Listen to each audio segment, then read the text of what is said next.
staying with us to more stories now. Residents of Ndokwa in Delta State have staged a peaceful protest at the entrance of the Delta State Government House in Asaba, demanding the immediate restoration of electricity to their communities.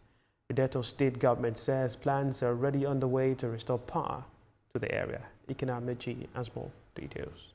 Carrying placards and lanterns while chanting solidarity songs, members of the Light Up Ndokwa Association gathered at the entrance of the government house to express their frustration over the prolonged lack of electricity in their communities. They say it is unexpected that Ndokwa, which hosts 930 megawatts of independent power plants and major oil and gas facilities, has remained in darkness for over 20 years. Over 150 communities in Ndokwa Nation have not seen light since inception. And we in Ndokwa Nation, we are the largest gas deposit in sub-Saharan Africa. We are also the only region in the entire world that is host to 7 parental oil companies. There's no light. We are tired of empty promises. We cannot be the goose as laying the golden eggs, whereas we don't have anything to show for. We vote for you. You don't enter. Give us light now. We don't suffer. Snake enter my house every time. Our children are into little business because they don't have job. I can't imagine somebody running business with fuel to make it. They should please do it urgently for us to have light. A constitutional lawyer based in Canada also lent his voice in support of the protesters, describing the situation as unjust and calling for urgent intervention. Now, being in darkness for 20 years and more has become a sore point of anguish. The terrible things we go through in Ndokwa is one that cannot be measured against any kind of hardship. Responding to the protesters' demands, the Chief of Staff to the Delta State Governor says the administration of Governor Sheriff Oborowore is taking steps to address the situation and restore electricity to Ndokwa communities. Right now, as we speak, like His Excellency has spoken in some public forum, to the effect that he is committed to lighting up Delta State. His Excellency has engaged a consultant who is following up, because when we write, they will tell us, yes, you have met this condition. Now they will tell us the remaining days. So we decided to engage a consultant who will follow up all these processes. Ikenna Amechi, TVC News, Asaba. For more on this development, a lawyer, Evans Ophelia, joins me from New York.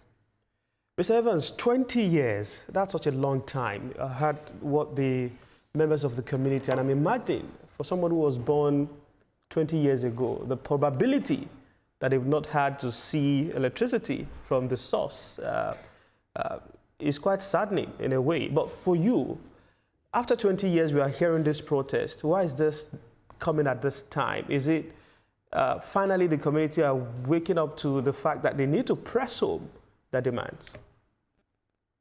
Yeah, well, this is not the first of its kind. I mean, we've been protesting. Last year, we did the Light Up Ndokwa protest on the 6th of June, 2025. And this year, we had to go straight to the governor. The reason we went straight to the governor is because our representatives have not been acting very well on the issue. They appear not to understand the issues, and they are not doing as much as they should do. So taking the message to the governor direct is what we think is expedient at the moment, especially because now that power has been deregulated. I mean, power is now in a concurrent list. And so states now have the right under the law to generate electricity and take care of all that. So, and the Delta State have what they call the electricity sector law, which was passed, recently. And now we can, we went there to enable us meet the governor one-on-one and inform him about the IPP and the state, because we have this independent power plant that was given to us since 2003, and the work has not been effective on it. The federal government did to a point and abandoned it. So we want the state government to take over that project, since power is now in the concurrent list. And that is very important, because this is the remains. You can see women and children. This is the remains of those who have been in darkness for about 20 years. 150 community plus. Many of these communities have not even seen light since inception. Etwa, where I came from, there have not been lights since the 13th century till date. And many of the other communities, among the 150 plus communities in Ndokwa, have not seen light. And these are the communities that power the nation. We generate huge quantum of power that is transmitted, stepped down in Obosi and transmitted to 9 states of the country, including the federal capital territory. So we generate this much and we don't have lights. When you go to other places, you find electricity here and there. They are all being generated from Ndokwa land. But Ndokwa, where it's being generated from, have no power. And President Obasanjo warned in 2003 that host communities, you have to step down this for host community first so that there will be no unrest and rancor. Because Ndokwa man is peaceful, we have been taken for granted for over 20 years and more. And so we're now saying that we must have power as a matter of necessity. We cannot continue to supply and provide power to 8 to 9 states, including federal capital territory, and we do not have power. The IPP is enough, and it does not really cost much to have it put together because as it stands now, the federal government have done substantial work on it. So what is left can be taken over by the state government, and that's exactly why we went straight to the governor to express, our displeasure and to register the fact that we need to have power supply as a matter of necessity. All right, lawyer Evans Ofili, we'll continue that conversation shortly, but let's tell you that we will be joining a live broadcast from Ibadan, your state, where Honorable Aderemi Abbas is set to declare his ambition. Of course, you can scan the barcode on the screen right now to keep watching this program, which continues on all other platforms, including Abia Sky B, UK channel 520, and YouTube. Lawyer Evans, you earlier in your submission, you mentioned the fact that this has been a long running agitation for power in the communities, but you also highlighted that it appears those who represent these people do not understand the issues, and it's best that we lay the issues bare. What exactly has been the issue that has prevented, a restoration of power for a very long time? What are the key issues there? Well, the issues are that it's complicated. As in the bidder, that is the company, the disco that supply power to that area. There was an issue of debt, okay, and vandalization of materials, okay. Not like this light is stable, because that's not what we're actually asking for. We're not asking for the bidder.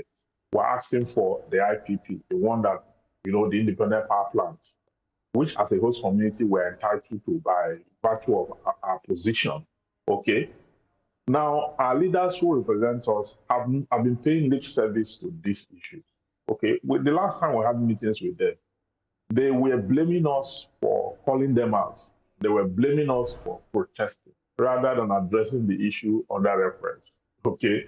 I mean, when we went on the street, it was because we were dissatisfied. We did not like the level of representation we're getting. We're not getting quality representation. Representation that does not bring value home is useless representation.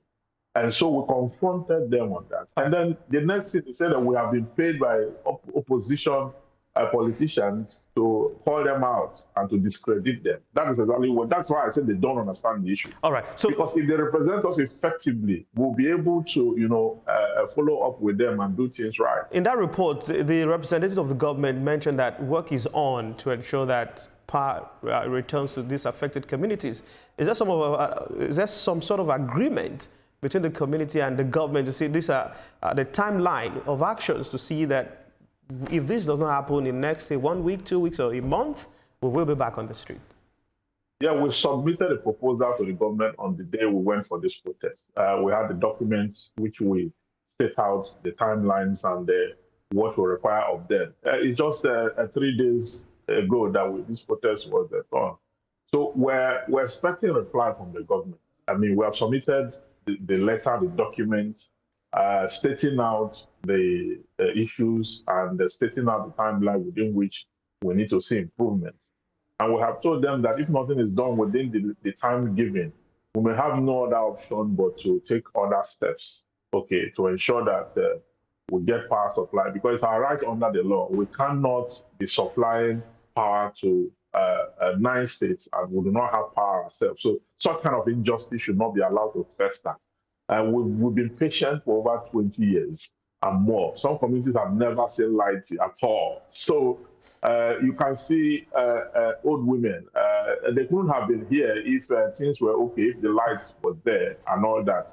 And we have to even take the protest internationally, okay? Protest is going on in the diaspora on this issue because the conversation that's on the front burner, it is the most important of it all. And we have also told our representatives that if they are not able to fix that light, there's no need for them to come and campaign for the next election, because it's of no use to us. Lawyer Evans Ophele, thank you so much for speaking with us this afternoon. Very well. Of course, suffering amidst plenty. We really hope that power returns to the communities. And that's it on